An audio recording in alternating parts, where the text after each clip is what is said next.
For the next problem, we'll solve a quadratic equation. We have x times the quantity x minus 2 is equal to 4.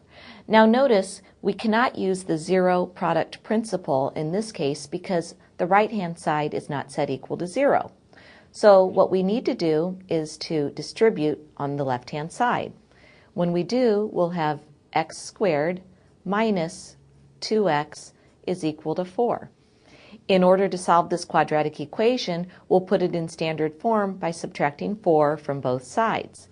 And we have x squared minus 2x minus 4 is equal to 0. It's always a good idea to see if we can factor a quadratic equation, but in this case it doesn't look like we can factor it. So we can apply another method to solve the quadratic equation, and we'll use the quadratic formula in this case. Now remember, we have to identify what a, b, and c are. A is always the constant in front of the x squared term, so a is 1. B is the constant in front of the linear term, so it's negative 2. And c is our constant term, negative 4. And we'll go ahead and we'll substitute a, b, and c into the quadratic formula. Remember, x is equal to negative b, so negative 2, plus or minus the square root of b squared, so negative 2 squared, minus 4 times a, which is 1, times c, which is negative 4. And that's all over 2 times a, or 2 times 1. So we just need to simplify this.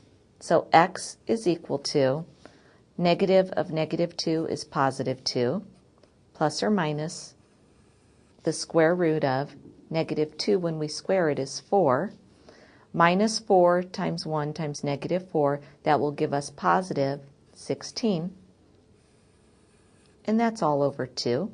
So this simplifies to 2 plus or minus the square root of 20 all over 2.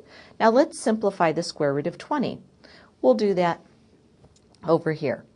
We get 2 plus or minus the square root of 20 is just 4 times 5, and that's all over 2.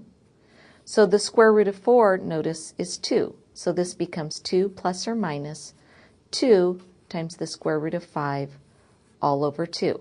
Now be careful. Don't cancel just this first 2 with this 2 in the denominator, because really we need to make sure we factor the numerator completely before we divide out any like factors. So in the numerator, we can actually factor out a 2, and we're going to have 1 plus or minus the square root of 5 left, all divided by 2. Now we can divide out this common factor. 2 over 2 is just 1 over 1. And we can see that we have 1 plus or minus the square root of 5 left. So we're ready to state our solution right here. Our solution is, the solution set is 1 plus or minus the square root of 5.